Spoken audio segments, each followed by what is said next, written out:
This episode is brought to you by Lil Wayne and his inspirational quote, "Real G's move in silence like lasagna." Welcome to the Stephan Dyer Podcast, my people.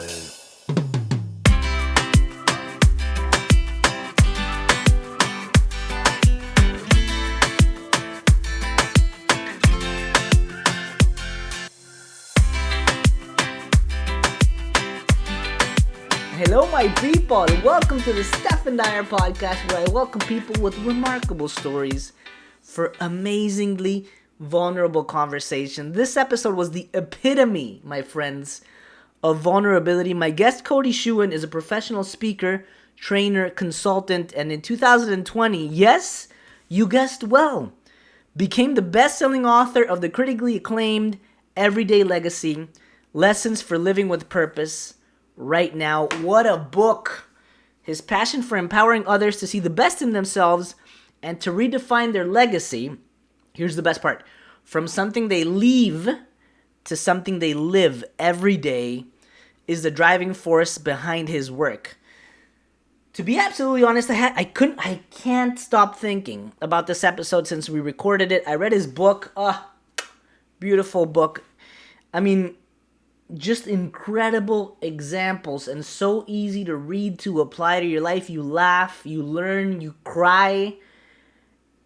It was one of the best books that I've read because I just couldn't stop reading it. I mean, but to be able to share an hour with Codi, with him, and enjoy his insights on legacy, ego, identity, mindfulness, gratitude, compassion, and my favorite, a remarkable portfolio of beautiful stories, like his grandmother's take on efficiency versus effectiveness, his relationship with his estranged father, and many more.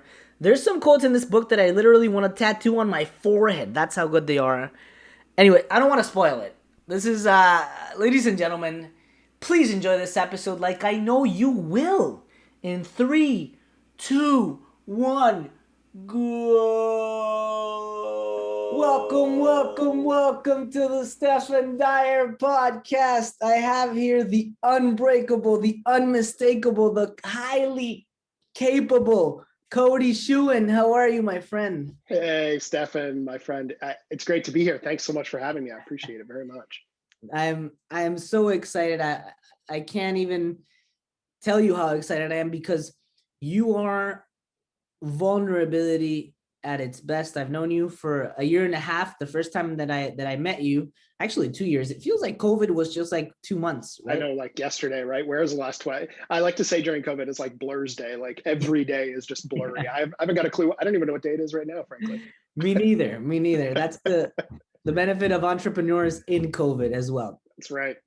So I met you, and the first time that I saw you, I was intimidated. You have a certain presence to you, and I've been wanting to ask you for a coffee since I met you, and we didn't really reconnect until October, I believe, or November last year, when I said hi. I said that I wanted to chat with you. I bought your book. I absolutely loved it, and then I realized here's a guy who maybe looks intimidating. That's what I perceived. But your absolute vulnerability, straight shooter, and I connected in so many levels to your book. I've already told you in person and behind the scenes, but just on a human level, as a son, as an executive, as an entrepreneur, as a fitness person, as a brother, like a family member in so many ways. So I wanted to congratulate you for that. Oh, well, thank you. I mean, I'm not super stoked to think that I'm intimidating, but but then on the flip side of that, you wanted to have a mandate and it never happened, but hey, here we are having one right now, even though we were scheduled to do this in person, which is such a shame. And then we went into lockdown and then we decided, screw it. We're going to meet on Zoom. Yeah. It is what it is. It is what it is. And I'm just happy that we get to talk. So you were born in Canada, in Ontario, small town. And what's it like being born and raised in a small town? in Ontario and then going to the big city eventually. Is it a huge Yeah. shift or is it not Oh, that? yeah, massive shift, massive shift. I mean, when I say small, I mean small. There was like 400 people Wow. in that hamlet that I grew up in. Yeah, I like to say there was one stop sign that no one ever stopped at. They didn't need to. It's just, it just didn't have to. It was very much a bedroom community. Everyone knew everything about everybody. And it was just really, really small, really not a lot of diversity, but one of the most beautiful places. Of course, hindsight's always 2020, right? I look back at that, I look back, my family still, several of them still live there. And now as an adult, it's like, oh my gosh, what I would do to move back to that area. But it's still that same small town feel.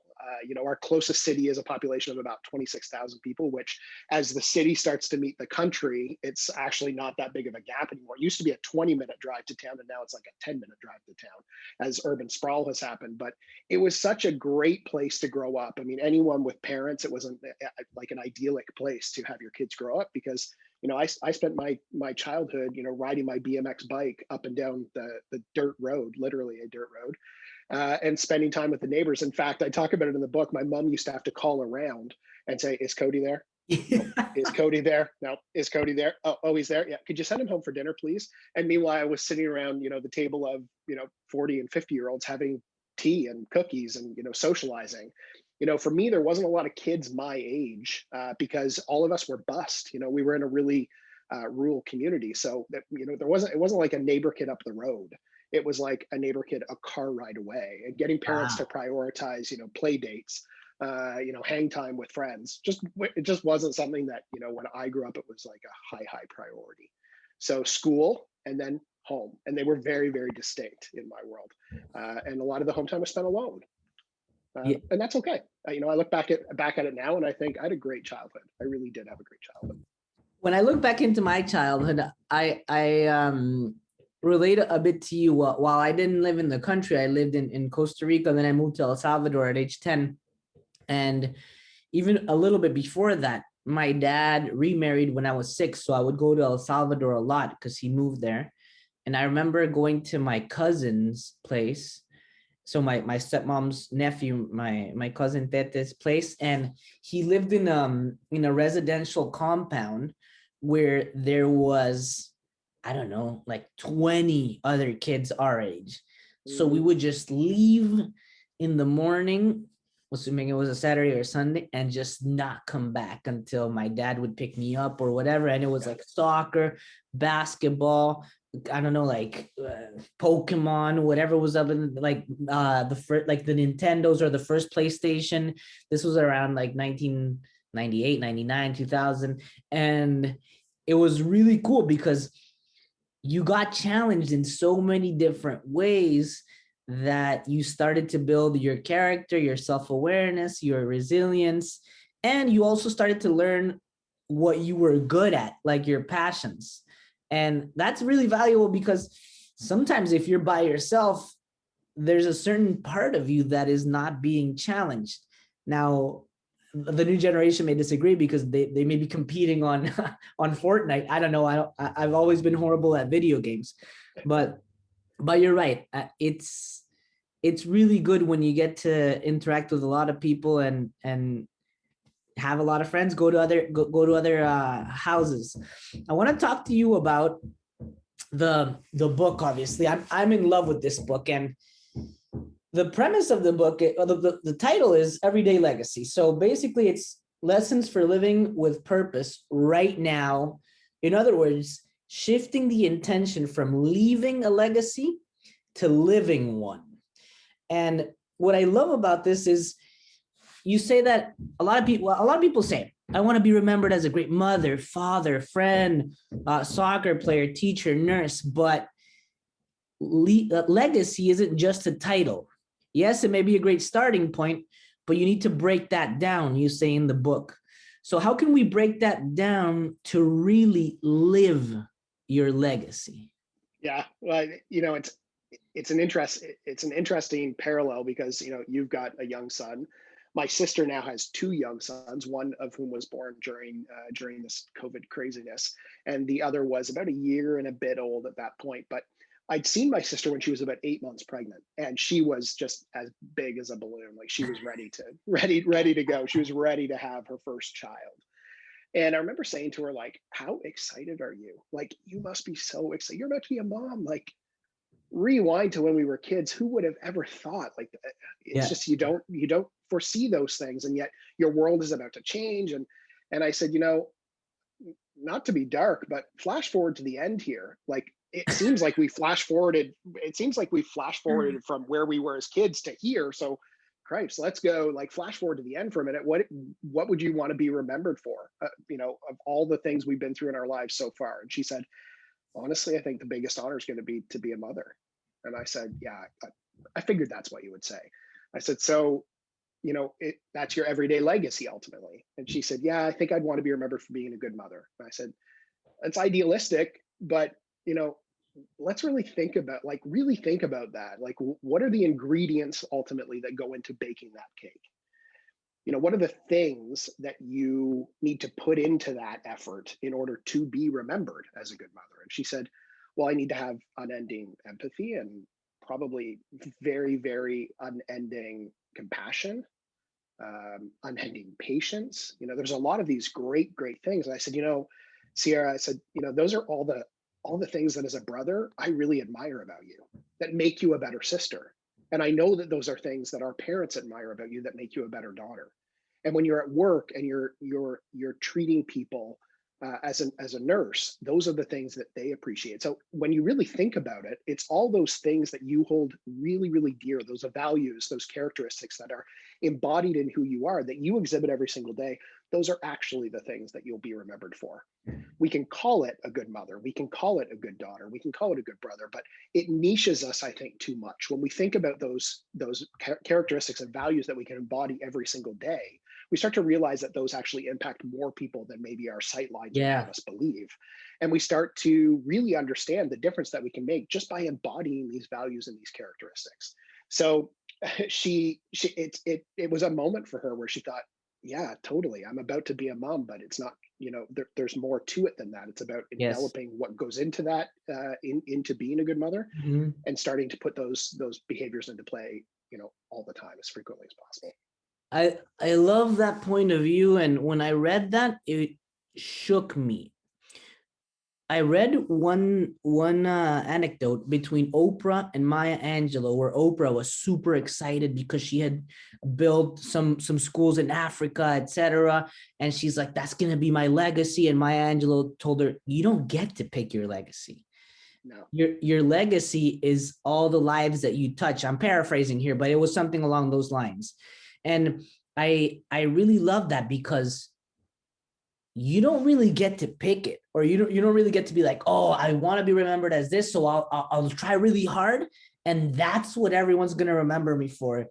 It's everything. It's consistency, and you're touching so many different lives. I absolutely love that.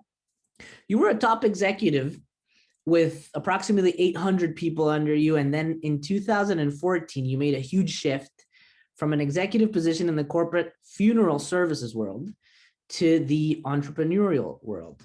And I did the same a little bit in 2017, as you know, and my listeners know. I quit the corporate world. I was a banker to pursue my professional career in speaking and comedy.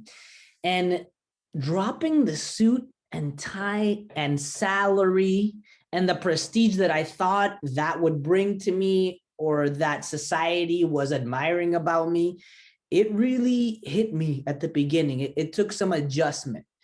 And I'm wondering, did that impact your ego, your identity? What was the hardest thing at the beginning? Yeah, I mean, honestly, I think the hardest thing was going from feeling super employed one day to like not employed the next, and all on my own volition. Like I made the decision. So here I was, at a six-figure salary. I drove a company car, insurance, gas, all the perks in the world. I like to say that I had like the shiniest pair of golden handcuffs you've ever seen. And that I actually had the key, and that I took those off. And a lot of people looking from the outside in were like, are you are you nuts? Like, are you crazy? You could have been a lifer. Same. And it was that very same sentence that was debilitating. You could be a lifer. And I thought, if I look right now from 30 feet, 300 feet, and even 3,000 feet, do I like the view at all levels? Because I spend time in the weeds doing what I'm doing. I spend time, slightly higher where I gain perspective, and even more at 3,000 feet, getting an idea of like, where is what I'm doing right now? Where does it lead?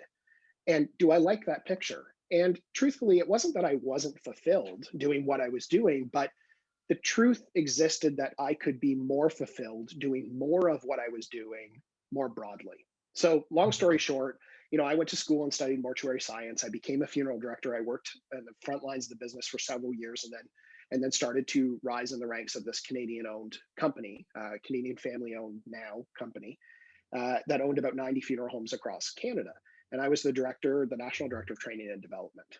And so I worked on the front line, and then I figured out ways that I could broaden my impact to help create a better environment culturally for employees that worked for the organization that could really galvanize them and strengthen the culture, and knowing that that would then reciprocate itself into the lives of those who we were serving on the front lines. And for me, it was always about that impact. It was always about, how do I broaden my impact? How do I broaden my impact? So here I'd been in the senior executive role for about 8 years, and I thought, I don't know if I want to do this for another 40 years, this here for another 40 years. I don't know that that's really, what I'm keen to do. And all of a sudden, I just thought, what if I start doing what I'm doing outside of this organization? Continue to do what I do, work with organizations on organizational development, leadership development, culture, do a lot of speaking, so the speaking would continue. And I started to put together a business plan. And I thought, I'm going to do this. I am going to do this. But the very day I gave notice was the day I started to sort of, tremble in my boots, thinking, I just did it. I literally just cut the cord. And it was a cord that fed me well for many years. So here I was about to venture into my own. And I'll be honest, I handed in my cell phone, I handed in my computer, I handed in my car. And while all of those things, I could replace them, and I did.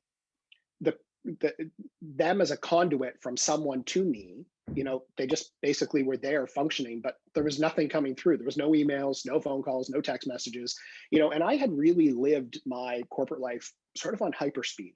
I really went very quickly for a long time. And I talk about this a little bit in the book, that, if it was in my periphery, it just wasn't important, even though that's where some of the most important relationships were standing.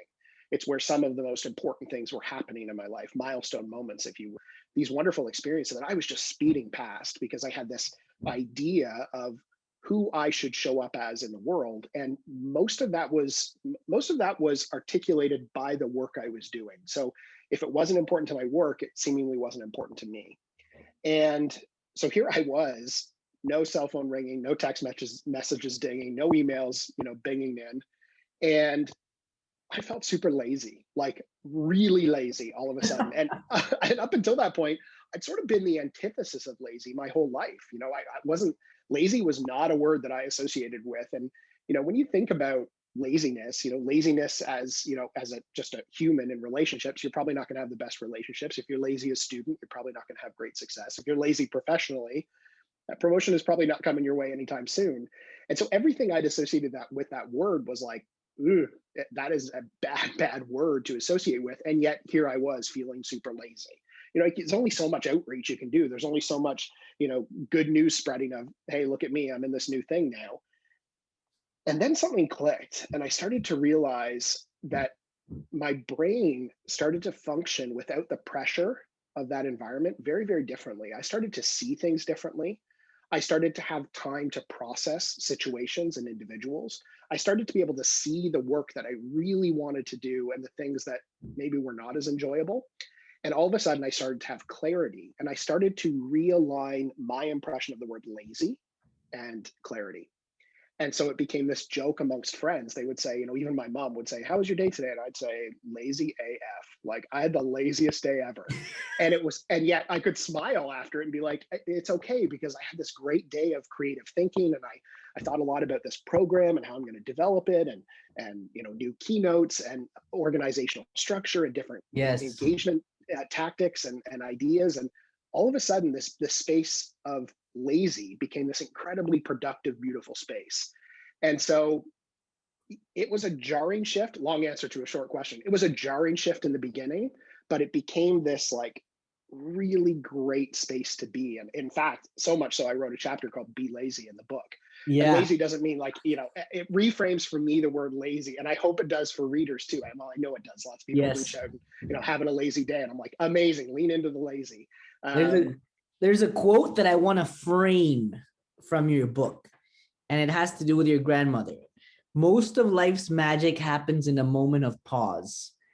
And that is like $1 billion in a quote. And I think because a lot of us are relating productivity to achieving more in less time, blah, blah, blah. Recently, I've shifted that to freeing up time for what matters and having the mental clarity. I don't think a lot of people realize the beauty of having mental clarity and its role in being productive. Productive can mean different things to different people, but you can't really be productive and accomplish whatever you want to accomplish if you're just clouded and you don't have the mental clarity. And on the topic of your grandma, this to me was after your dad's chapter was the most beautiful thing for me. Your grandmother's view on tea and efficiency versus effectiveness, because as a society, including myself, we're obsessed with efficiency and we rarely, this is very cheesy, but we rarely stop to smell the roses. Can you tell me a bit about your grandma and her tea efficiency versus effectiveness? Yeah, 100%. She was a woman who lived a very simple life. And simple is a subjective word, so I don't want to get caught up in the subjectivity of that word. But what I like to say is, Tim Hortons to some people is a simple coffee when you're comparing it against Starbucks. Starbucks is a simple coffee when you're comparing it against a coffee at the Fairmont Royal York. So we're on a sliding scale. But when I say simple, I would say the Tim Hortons simple. She'd lived through the war and spent time, at one point, literally surviving by eating tulip bulbs. It was the only thing that was, there to eat. It was a dark, dark, dark time in her life, and she did not talk about it. And so these stories have just been sort of, I would say, minimally and mildly accumulated over the years. And so she was the type of woman that said, if you've got a blanket to cover yourself, be thankful. If you've got any food on your plate, be thankful for it. Extravagance was not a thing for her. Simplicity was. And there was a richness in her simplicity because it meant that instead of doing things, she spent time with people. She really prioritized the who in her life and not the what. And I think it was a very powerful lesson that she taught just through how she lived. And it's part of what inspired me to write the book the way that I wrote the book. You off the top said, it's a book about me. And it is. It's a lot of stories, not only about my own life, but my professional life, different experiences that I had as a funeral director with some of the families that I dealt with, and some of those really powerful life lessons. But I wanted to make sure that I wrote the book to not be prescriptive. I didn't want to say, this is how you live your everyday legacy. I wanted readers to see themselves in the stories or the relationships, the environments, and then relate them to their own lives. I didn't want to get to the end of the chapter and be like, here's 3 bullet points to consider. Yeah, it was incredible examples, just incredible examples that all of them applied to me. I love that. And that's the whole intent. And so her life was very much the same way. And you could set your clock by tea time at my grandmother's house. She was British, and tea was, a staple in her diet, probably its own food group, to be quite honest. And so she would make tea, and she made tea the old school way in a brown Betty. She would boil the water, pour it over the tea bag, steep it for exactly 4 minutes, and then out it would pour.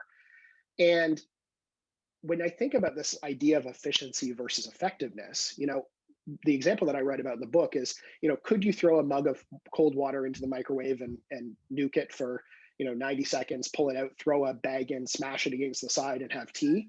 you know, you can. It's probably going to be disgusting, and it would definitely be gross by her standards.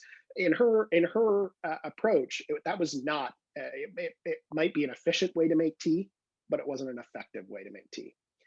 And that there was, as she waited for the tea, she would set the cups out, the saucers out, and everything was very deliberate.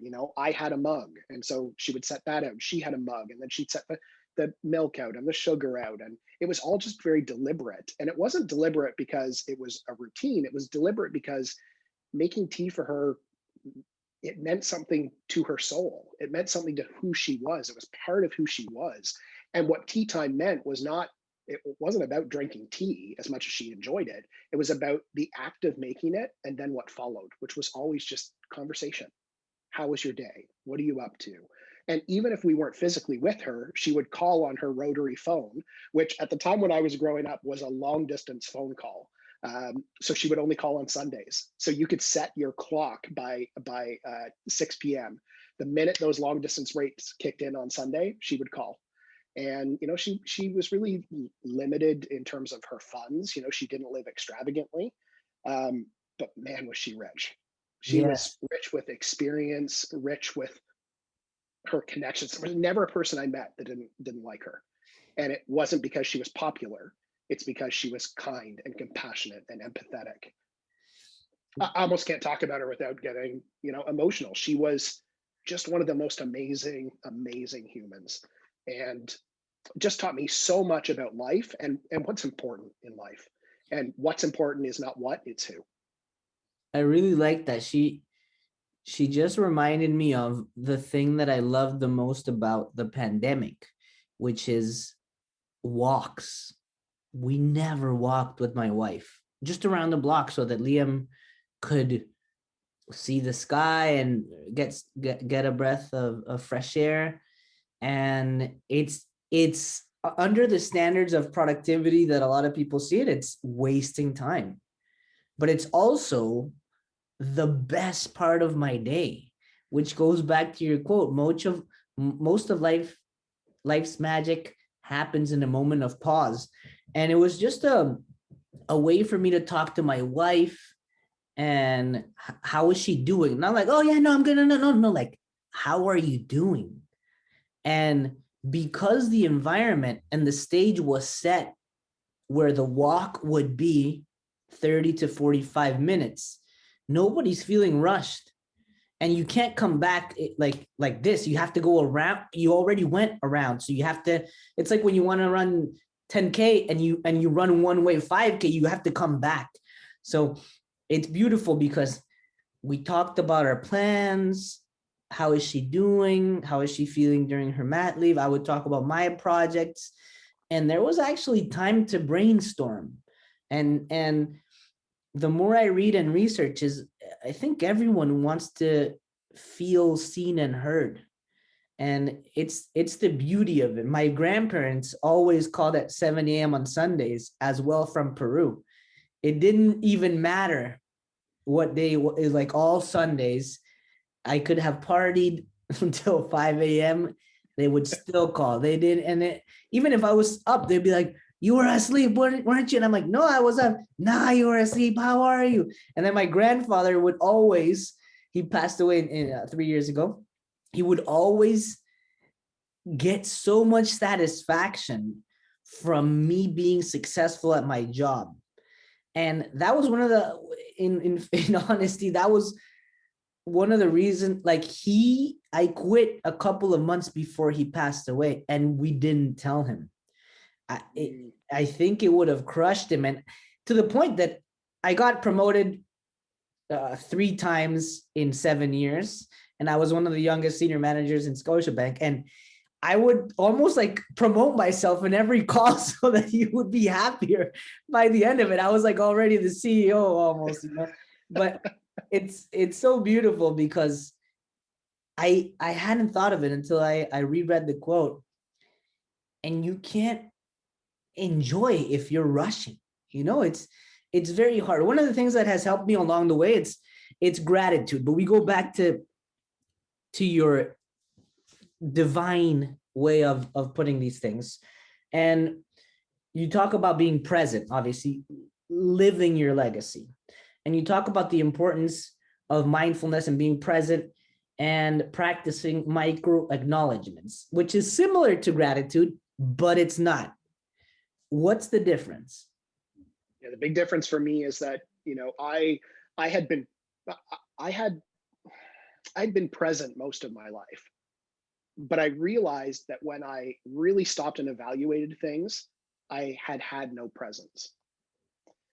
And it was this realization that, the physicality of presence is not the same as the the the spiritual side of presence. And so I like to say present versus presence, very, very different things. And I started to realize that I needed to have more presence. And of course, then one of the great ways, the tools that we use is journaling, gratitude journaling in particular. And so I started to journal, in particular, after I'd gotten back from an ashram retreat. I really started to journal a lot because I'd had some great insights on that trip, and really, it was a very self-reflective trip. It didn't right all the wrongs in my life or correct all the courses in a 5-day experience, but man, it Yes. was a powerful experience. And I write about it in the book if anyone's curious now what we're talking about. I love that But, part. but that's one of my favorite chapters. It's the moment of levity in it all. And so I started to write in this gratitude journal, and that it was fine. It worked. Every night I would go down, I'd write three things I was thankful for in the day, and maybe jot some notes and what I was looking forward to. And then, the next day before bed, I would reflect on what I'd written the night before, and I would write again. And it really became a habit as opposed to a practice. And some people would say, well, what's the difference? Well, for me, and this is not a scientific definition here, but for me, the habit, it was kind of like the difference between being present. I was present in the habit, but the idea of it being part of who I was and embodying the practice, it just didn't have the same stickiness for me. And I started By to realize definition, a habit is also autopilot in many ways. yeah.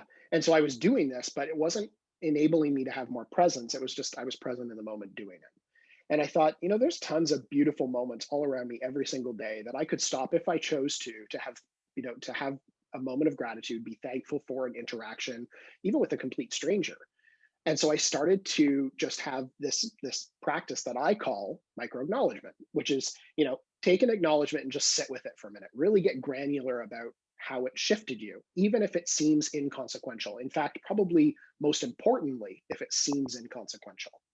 So the best example that I can give is that I was checking out of a grocery store when I was writing this book.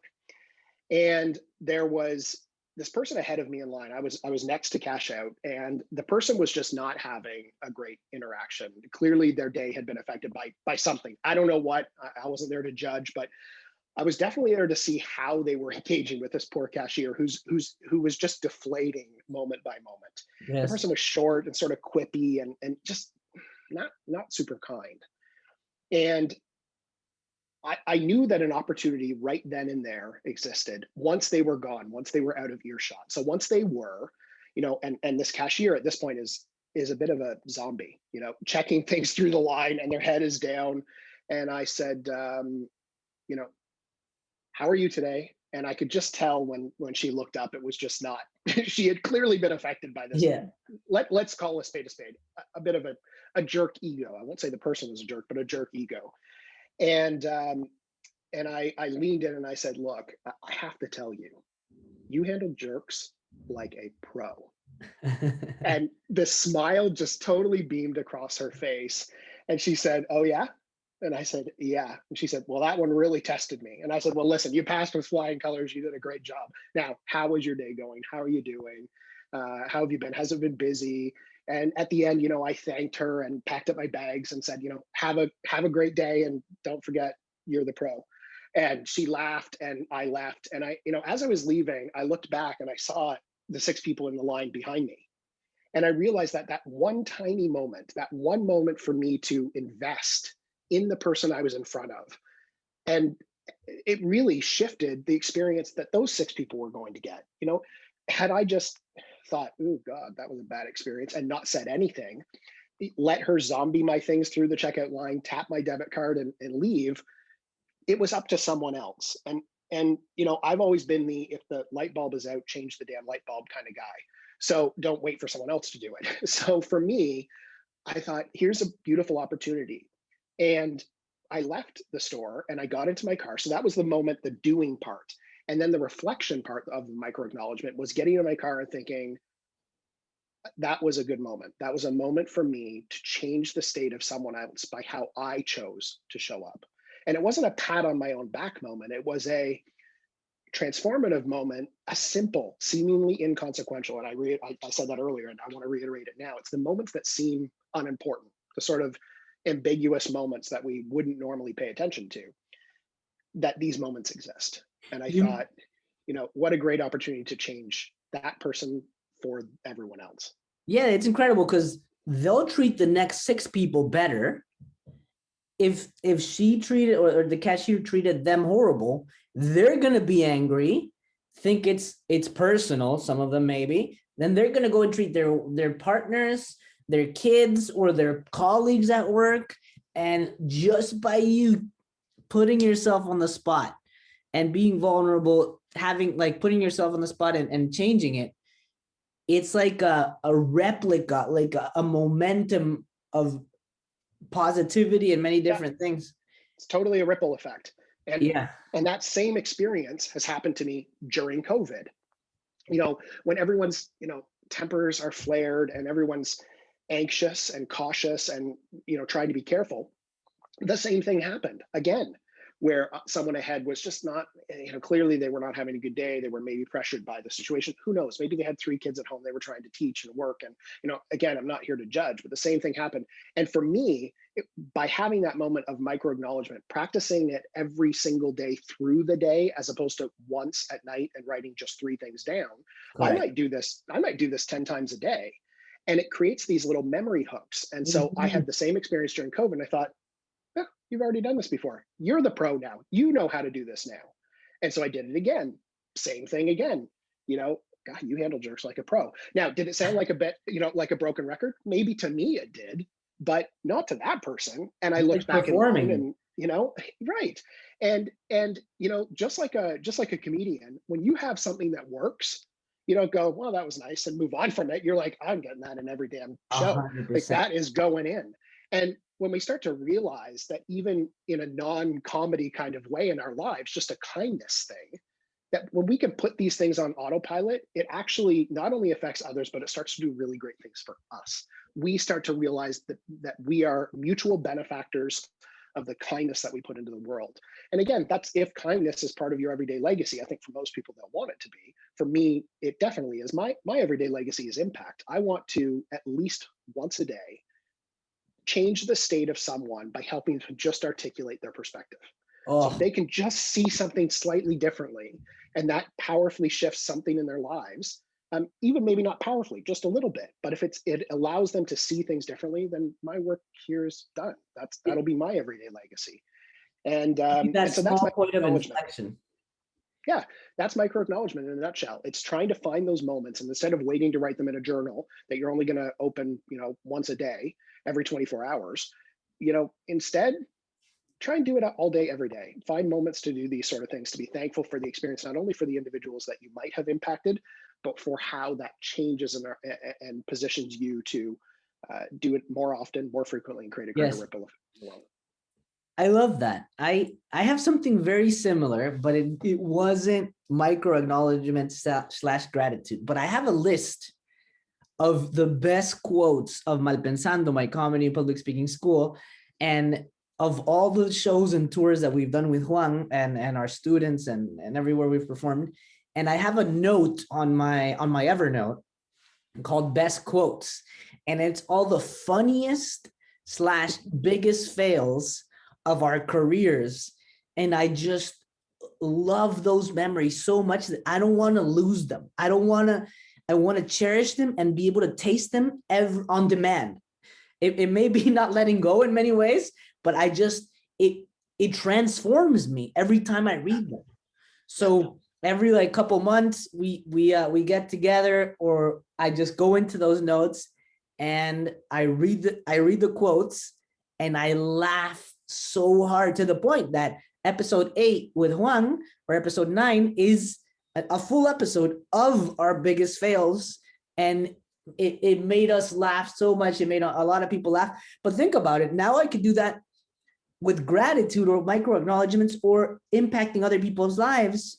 Yeah. And as you sit there, because I think what you said is super important, you just sit there and feel it. Yeah. I do that with really positive things, and you start to see a pattern.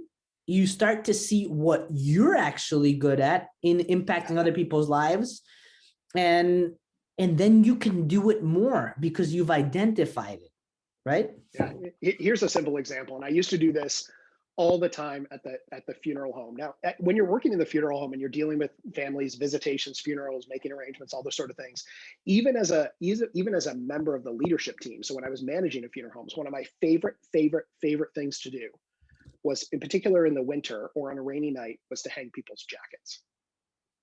Now, some people would say, what the hell? Why, why, like that seems like a job for maybe an entry level position, or like how boring, hanging coats. But it wasn't hanging the coats, it was retrieving them to give them back.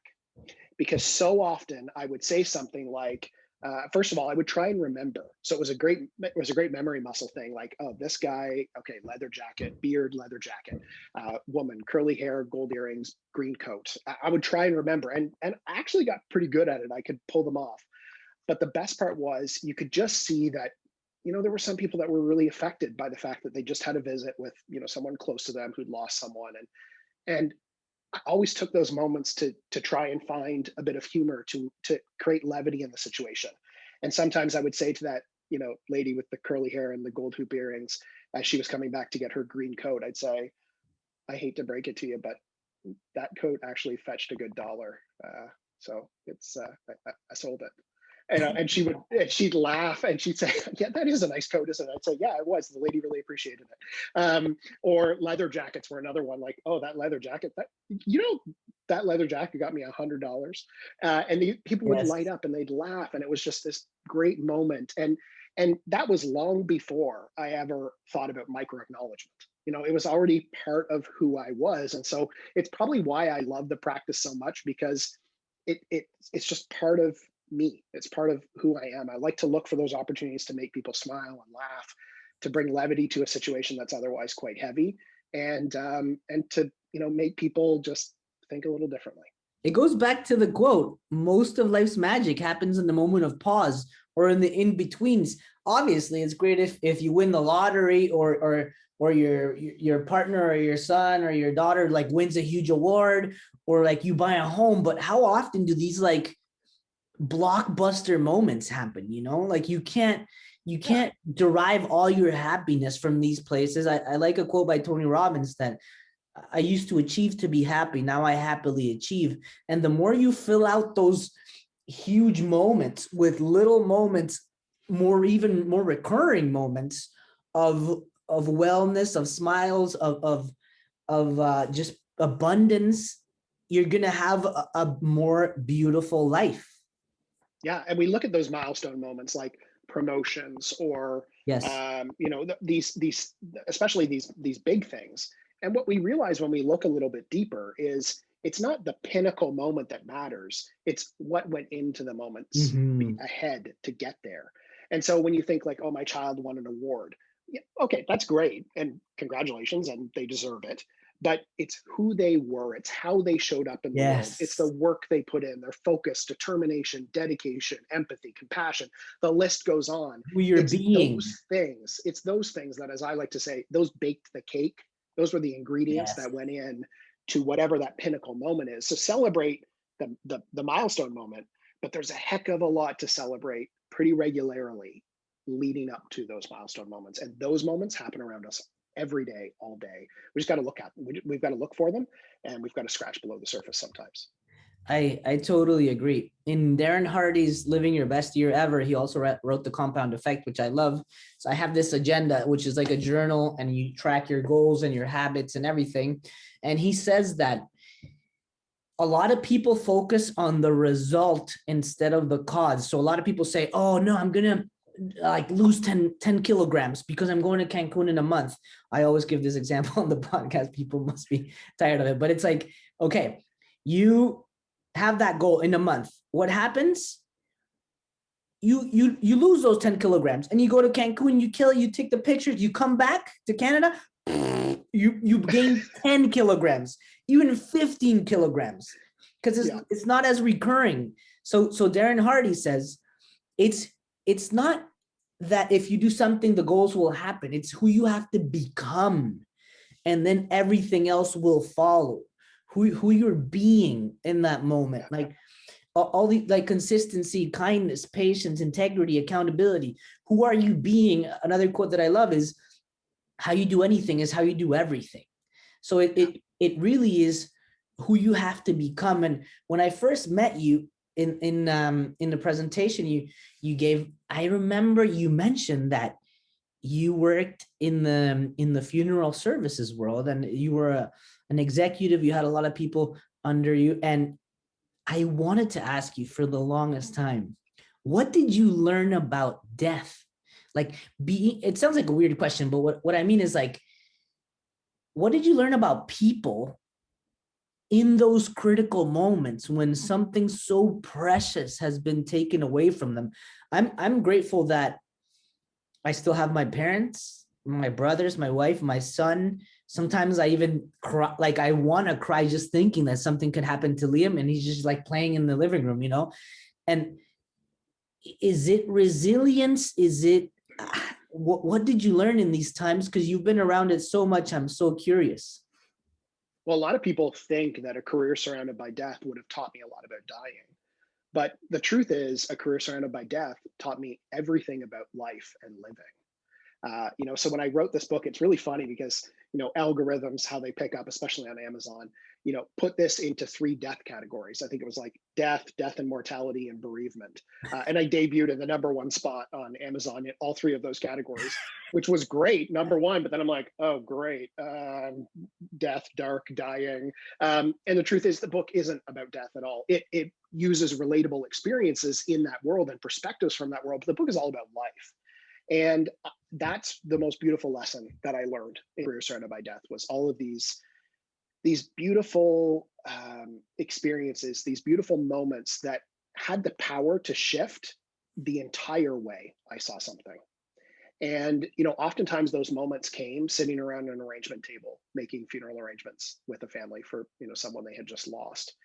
And I wrote a chapter about this called Echoes of Regret. And one of the challenges that we have when we are one party in a relationship for which we have no control over the other person, or worse, they're gone, is that if we have any regrets, they have the ability to echo in our lives for a long time until we can resolve them.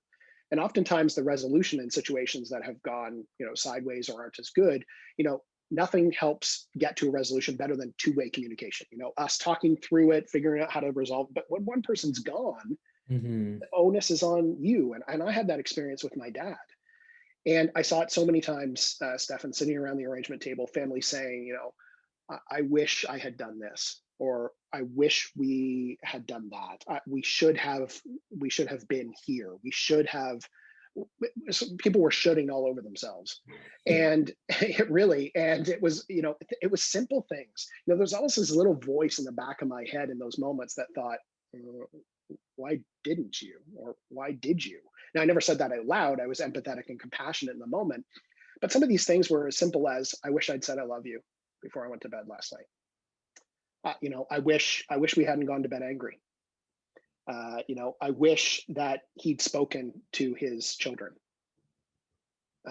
All these things that, if we could just ask that giant obstacle in front of us, which is usually the ego, to just step aside, then we have this clarity in a moment that provides us with at least a bit more direction, a bit more clarity around how we can tackle the situation. But the problem is, our ego is like this giant wall in front of us sometimes. Yeah. In fact, not only is it right in front of us, but sometimes our nose is so close to it that all we see is like dark.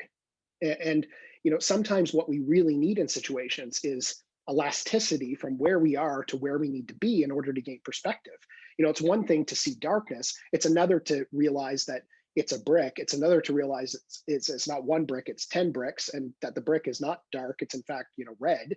And it's even more to get back so far that we can see beyond it into, where we need to be essentially. And so the powerful lessons that came from this career really were all about those sort of things. It was about perspective to see things differently, and the choice that we all have to do that, even though the obstacle in front of us, the ego, sometimes challenges our ability to believe we can do that we should do that we're entitled to do that we were wronged and we shouldn't do that. And so really avoiding these echoes of regret is about asking your ego to get the hell out of your way, to stand aside, get out of the way, and to really see past the wall it creates in our life to the purposeful and powerful opportunity that exists for us to resolve situations in places that we need to resolve. And that's a hard construct for people to wrap their heads around, because again, there are people listening right now where their ego is supporting their position, saying like, well, that person doesn't deserve you in their life, or that person isn't entitled to hear from you, or all these things that we have to wrestle with. And I'd wrestled with those in the relationship with my father for years. And then I got a phone call saying he's dead. And that's a moment that in the snap of a finger, you have clarity, because I think it's such a flood of emotions. It literally drowns out your ego for a brief moment of time, at least. That's a good point. And all of a sudden, after, the tsunami of that moment had literally pushed everything else aside, I had a moment of like, fuck, it's just me now. Like, this is just me left to manage all this residual shit. That's really what it is. It's just residual shit. And I have to manage it now. And so, now a super long answer to a short question, but that was the power of spending a career surrounded by death. It's one of the most sacred roles, I think, in the world, to be a funeral director. To me, funeral directors, I equate them to like firefighters running into a burning building. Funeral directors are people who stand up and provide guidance and clarity in a moment when everyone else just wants to shrink away. Yes. And they do it in a moment where life is literally crumbling around these people, and they are there to support them, mentally and spiritually through the process. It's an honorable job, and it often gets overlooked for a lot of people. It often gets bad rap in the news. But it is it's such a powerfully important role in the communities that we live in, and it's one that often goes unsung and unseen. And so I do what I can to advocate for the profession, because it is powerful, and it can change not only the funeral directors' lives, but the lives of who they touch. 100%. I agree. Thank you for sharing that, because you have to, you're putting yourself on the line all day, every day, just like the firefighter example. And you could really make a difference in these people's lives. And you don't do it because you have to, you do it because you want to, in many ways.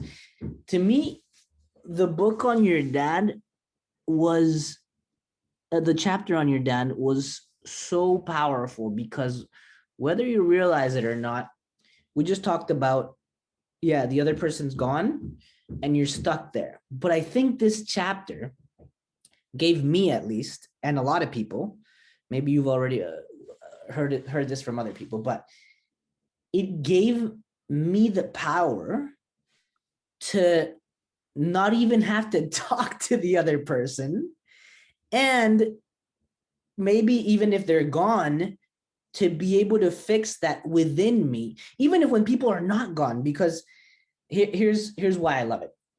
It's allowed me to have compassion for a lot of people, for so many people. And I loved your angle on, and I may be paraphrasing, but yes, my dad wasn't the role model dad for me, but so many other people loved him. And I loved it when you said, being a lousy father doesn't strip you of being other things. And to me, that was like, it's incredible because in a world full of labels, oh, you're a horrible father, so you have to be a horrible soccer player and a horrible business person. And all, like, even if a lot of people say it, I don't even need that to happen, because sometimes I do it to myself. I'm like, oh, I was a horrible dad today, so that means I'm going to be horrible. And I let myself, because I'm in that mood. And sometimes a lot of us as children do it as well. Oh, I was horrible in school, so I'm going to be a horrible adult. I'm going to be a horrible business person. I'm going to be a horrible lawyer. I'm not even going to try to be a lawyer because I sucked at school.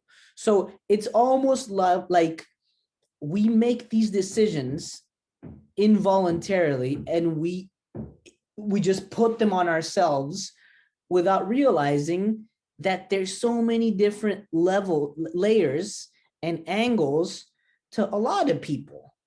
When did you come to that realization, and was it freeing for you? Yeah, so there was a couple of moments in my life that I would say articulated my perspective on all of this. I mean, obviously I was in the death care field, in that profession. But what I realized was, well, there was a couple of realizations, and I'll shorten it. I'll abbreviate as much as I can. Naturally, I'm a storyteller, so I'll try and keep her short.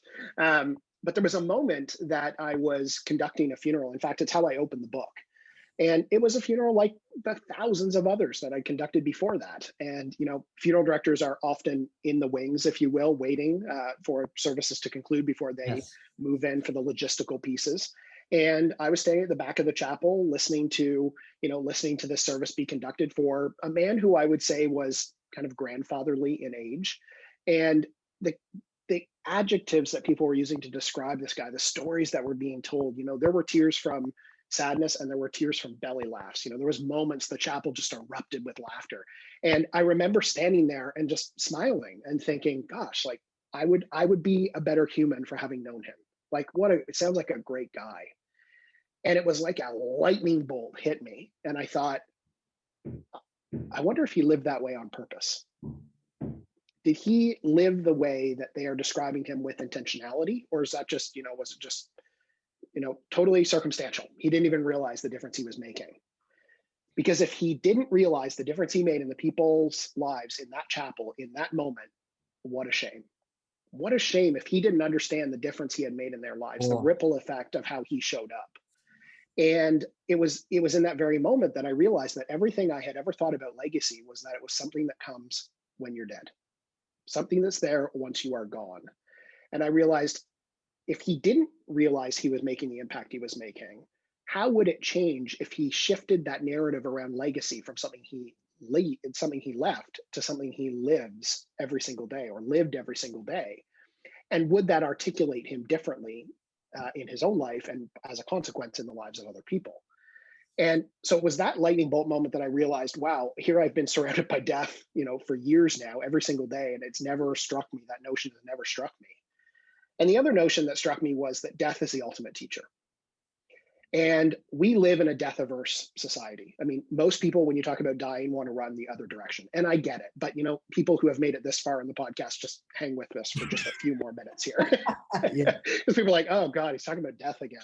And that's truthfully, that's what we do, right? Someone talks about, like you said, thinking about, about something happening to Liam, and it makes you want to cry. And people are like, oh, God, Stephan, why do you think like that? Like, why even think like that? Listen, it is powerful to think like that. And I'm not talking about in an obsessive compulsive way where it's all you ever think about. That there's a difference between it articulating you and it becoming an obsession. That's Correct. A huge difference. But when you allow it to articulate you, it means that you spend a brief moment in time just contemplating that what if of those moments. Mm-hmm. And what you start to realize is it really steers you incredibly powerfully in the life you're in right now, while you are still here. And so the easy question that I can ask listeners to think about, although it is not an easy question to answer, it sums up in one line, and it helps to steer your purpose and your power incredibly. And that is, how do you want to be remembered? If you flash forward to the end right now, and you knew that the next minute was not going to be something that would happen, how would that change how you show up right now? And that becomes this beautiful, beautiful landscape of everything that's important, all those values and characteristics, those things that matter most to you in your life that you can compound over and over and over and over again, like a good joke in a comedy routine that makes people laugh without fail every time. Supplement makes people laugh without fail every time for, makes them feel better about who they are, as a wife, mother, as a teacher, and, as a doctor, nurse, as a brother, sister, a human, whatever the case may be. If, like the joke, makes them laugh, if telling people how they show up in your life and how that impacts you by spending just a brief moment thinking about the end, I would say that then death is the ultimate teacher and one that we should spend time learning from more often.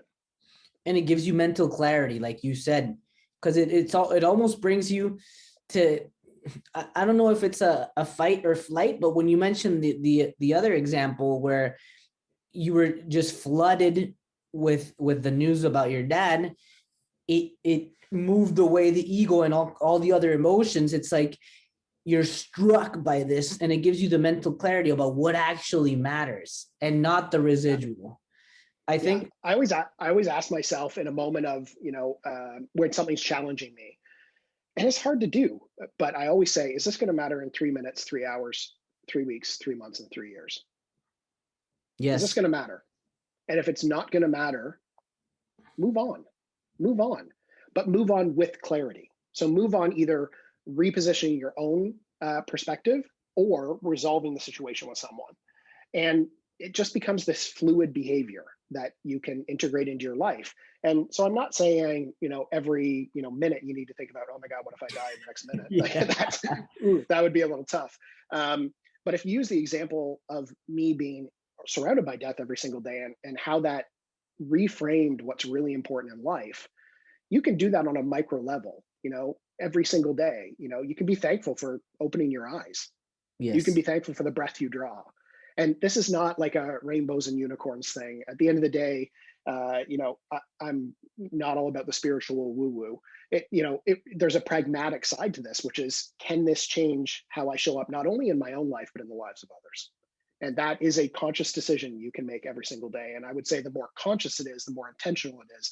And the more intentional it is, the more you will put those things, those behaviors on repeat every single day.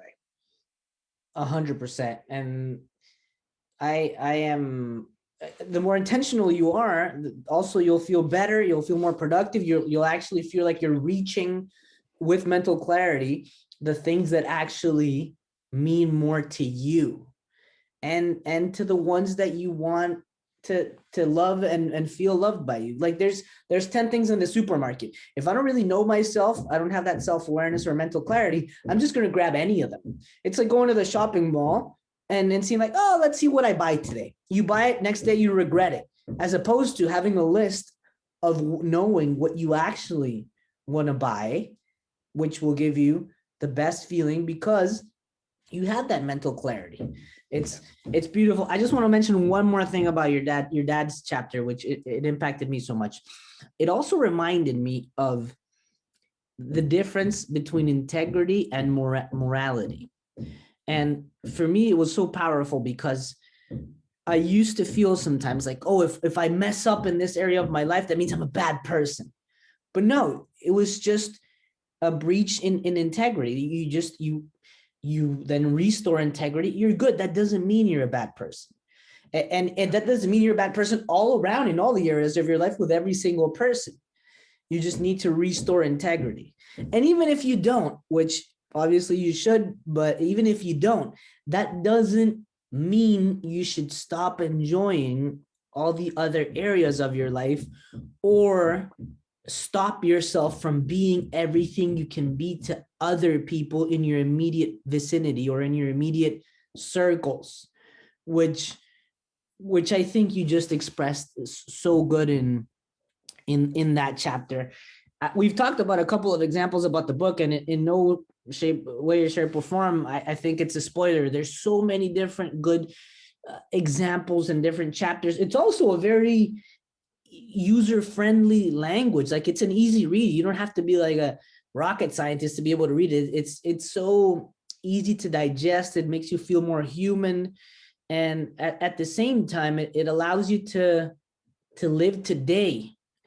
And I don't think it's intimidating in any way. It's like it's Well, actually good. encouraging.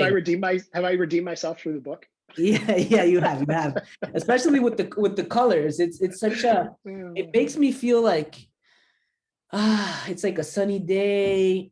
The yellow, the blue, the light blue. I mean, and the white.